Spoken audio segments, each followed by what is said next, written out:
皆さんこんにちは。みんな夢って見ますか？何になりたいとか、ロマンあるね、夢じゃなくて、毎日寝るときに見る夢。違う現実とも言えるかもしれない夢ってどう見てるかって不思議じゃないですか。毎朝起きて覚えてる人もいれば覚えてない人もいる。なんでね、この母なる大自然は夢という現象を作り上げたのか。紀元前3000年頃、メソポタミアの神々は日常的に見る夢を記録として残していました。それから約1000年後、エジプトの人々が夢のパターンや意味を記録にまとめ、夢占いなる本を作り上げましたが、それから数千年経った今でも夢を見ている間の脳の働きについてははっきりとした理由やメカニズムが分かっていないんです。20世紀初め、オーストリアの精神科医で精神分析学者であるジークムント・フロイトは、夢は満足したいという願望の表れだという仮説を提唱しました。そしてこの仮説は今でも多くの専門家や研究者たちから支持を得ているんですね。フロイトは自身が唱えた仮説から、哺乳類が見る夢には夢を見た当事者の隠れた感情、深層心理、記憶に何らかの手助けができないかと考えていたんです。自己の潜在意識の投影。みんな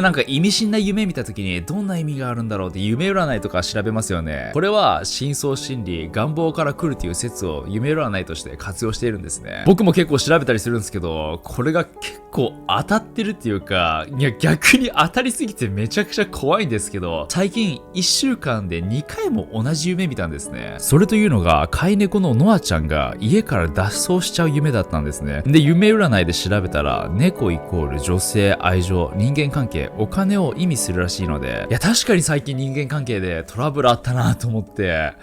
全く女っていうのはわけわからないゲーム。他にもみんな一度は見たことあるであろう定番夢だと、空を飛んでいる夢。これは一般的な解釈は向上心や自由を手にしたいという表れですけど、裏の意味では現状に満足していなく、非現実を求めていることだったり、歯が抜ける夢は身の回りでトラブルが起きる暗示だったりと、これをね、どれだけ真に受けるのかはね、個人の自由ですけど、古代エジプトでは夢を重要なものとして捉えていて、ヤコブがファラオの夢を分析したことで、飢餓が訪れることを予知し、大惨事を回避することができたという記録があるそうです。彼らは約100近くある夢のパターンをハピルスに描き、この夢を見たらこういう意味だよみたいな感じで、いい意味の夢から悪い夢の順に縦に並べていたそうです。当時の人がね、これをどれだけ頼りにしていたのか、ちょっと温度感はわからないけど、夢の中にね、全て答えがあると考えられていたそうです。相当頼りにしてるやんけ。当たり前ですけど、夢って妙にリアルなのは僕たちの経験や記憶をもとに作られているからなのは納得ですけど、その夢は僕たちの脳のね、どこからどのようにしてね、生まれてくるのか。みんな睡眠時にレム睡眠とノンレム睡眠が交互に繰り返しているのは知ってますよね。レム睡眠とは急速眼球運動 Rapid Eye Movement の頭文字から来ていて、その言葉通りレム睡眠中はまるで実際何かを見ているかのように急速に眼球が動いているんですね。目覚めた時に記憶に残っている夢はレム睡眠中に見ていた夢ということが、ここ80年の研究ですでに分かっていて、ほとんどの哺乳類はこのレム睡眠中に高い確率で夢を見ているということなんですね。さらにレム睡眠中に外部からの刺激があった場合、夢を見る確率は 60% から 80% にも上がるんです。みんな経験ありません？隣で家族とか友達が寝ててね、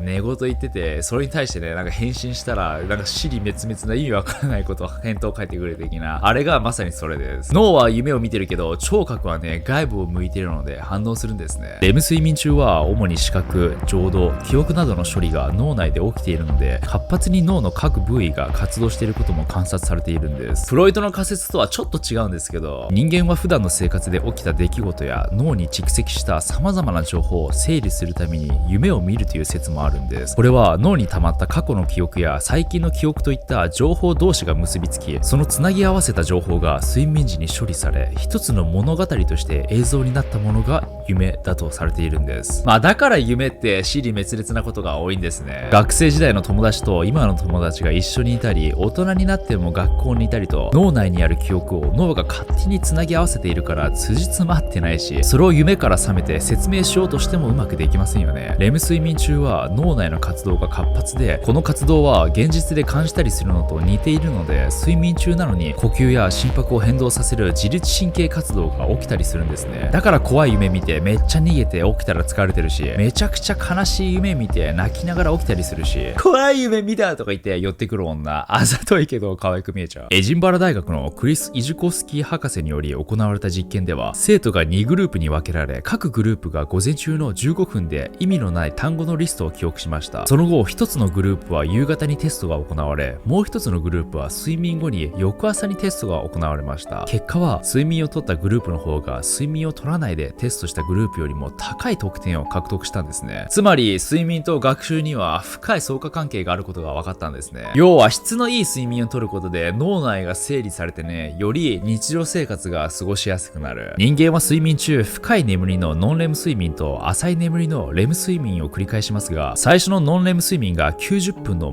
最も深いところに達するので、その黄金の90分でいかに深い眠りにつけるかによってホルモンバランスや自律神経が整い、睡眠の質が変わってくるそうです。そして人間は睡眠時、皮膚体温が上がり、内臓や脳の深部体温が下がるということが分かっているので、その環境を作り上げることができるのが特殊な素材と設計で作られたブレインスリープピローだとされているんです。いや、急な案件誰も予想できなかったでしょ。個人的にこの枕めちゃくちゃ気になってたので、案件来て嬉しかったです。このブレインスリープピローは33万部突破したスタンフォード式最高の睡眠の著者である西野誠二さんがね、監修した枕なんですけど、先ほどの質のいい睡眠を実現させるために、この通気性、個人に合ったフィット感、そしてダニ、カビを発生させない清潔さを実現したものなんだそうです。この動画を見た人は11月26日まで期間限定で1500円オフで購入できるのでチェックしてみてください。僕もこの枕 1,2 週間寝てみたんですけど、個人的な感想としては深い眠りにつきやすくなった感じがしますかね。睡眠も量より質っていうじゃないですか。僕最近ガチで寝室をアップグレードさせて、最強の睡眠環境を作ろうと思って、成功者とかってみんな睡眠に気を使ってるっていうじゃないですか。なのでみんなもね、より良い日常生活過ごしやすかったら、こちらの概要欄チェックしてみてください。また心理学者のパトリシア・ガーフィールドによると、夢は意識している間に始めた作業を継続すると語っているんですね。要は睡眠は記憶を整理することで、より明確に定着させるという役割もあるということなんです。なので、睡眠中の記憶が正確なほど現実と区別ができなくなってしまうんです。たまにありますよね。夢から覚めたのに、夢の状況下にいるような気がして、そのまま行動しちゃうやつ。僕よくあるのが、学生時代のやり忘れたレポートの夢を見て、そっから目を覚めてもそのままだと思って、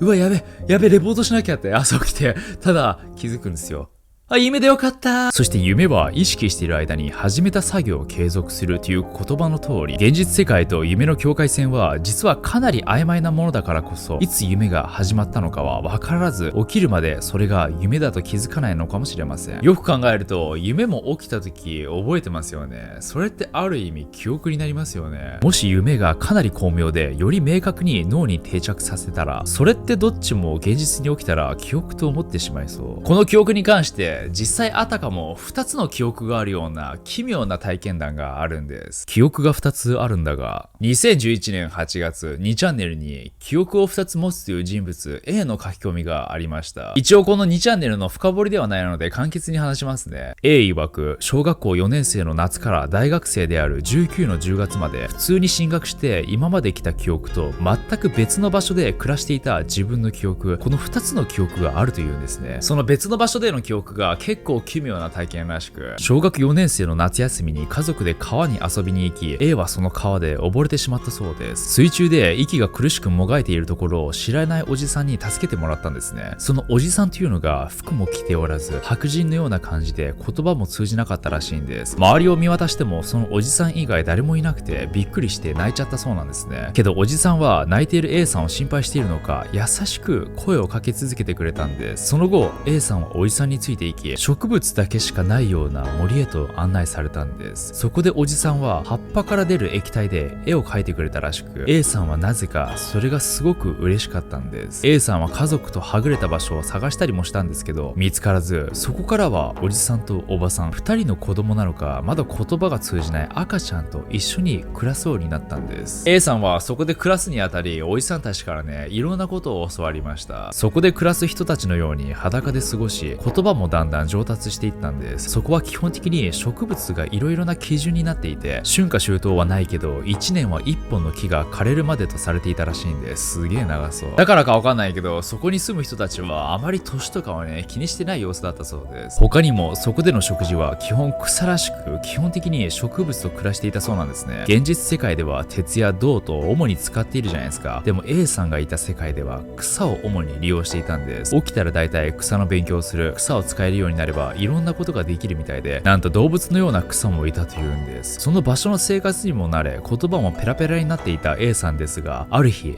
殺されてしまったそうなんです。意識がフェードアウトをしていきながら目覚めると、現実世界のベッドの上で朝を迎え、それと同時に普通に昨日までの現実での記憶も持っていたそうなんです。別の世界で生活していた記憶もあるし、でも現実で昨日まで学校に通っていた記憶もちゃんとある。親と子供の頃川に行った話をしたら、確かに A さんは川に流されたんですけど、父親に助けてもらったらしいんです。なので A さんはこの記憶が何なのか分からず2チャンネルに投稿してみんなに聞いてみたそうなんです。そして A さんが断片的に覚えている奇妙な場所での言葉をメモ書きした写真を投稿すると、この記憶の話は思いもよらない方向へと進んでいきました。メモ書きを見た一人が何かに似ていると言い出したんですね。後にそれが今でも存在が何なのかはっきりと解明されていない本、ボイニチ思考の文字と一緒だと判明したんです。実際に A さんにボイニチ思考を見せると、確かに何箇所か読める場所があるというんですね。A さん的にはボイニチ思考を読んでみて思ったのは、ボイニチ思考は子供が書いた部分と A さんみたいな経験をした人が書いたものだということ。この A さんみたいな記憶というのはボイニッチの世界にいた記憶がある人のことなんですかね。ってことは次元が違う場所には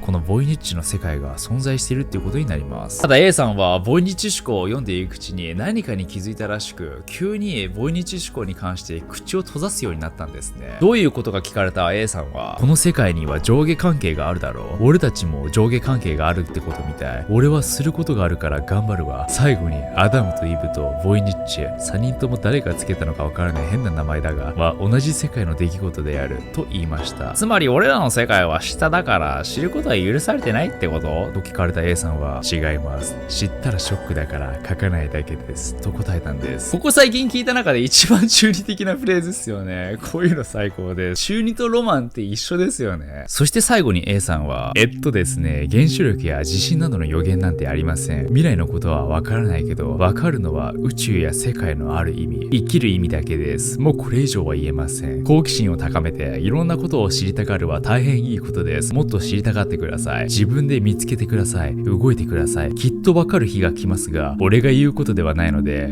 思考、反転左回転。おいおい、急に意味わからんこと言い出したん A さん。けどこの最後の思考、反転左回転の意味がわからないそうなんですけど、実は思考、これを反転させて左回転させると釣りということで、いや釣りなんかい結局、その後の真相はね A さん結局書き込みがなくなっちゃったのでわからないんですけど、前にラジオ動画で話した男性が気絶している間に現実ではないはずの妻と子供との3人生活をした記憶があって、それがあまりにもリアルだから夢だと気づいた時ショックのあまりうつ病になったという話と似ているところがありますよね。夢ってね、ただね過去の記憶を整理しているだけじゃここまでの体験って絶対にないじゃないですか。この学者とか専門家の研究が全てじゃないじゃないですか。実際夢についてはね何も分かってないことの方が多いし、みんなもなんかこういった経験ありました？自分の明らかにね記憶じゃない夢を見てそれを鮮明に覚えてて自分の記憶としてはっきり残っている。僕はこういった経験あまりないので分からないですけど、みんななんかねあったらぜひコメント欄に書いていってください。それでは皆さんご視聴ありがとうございました。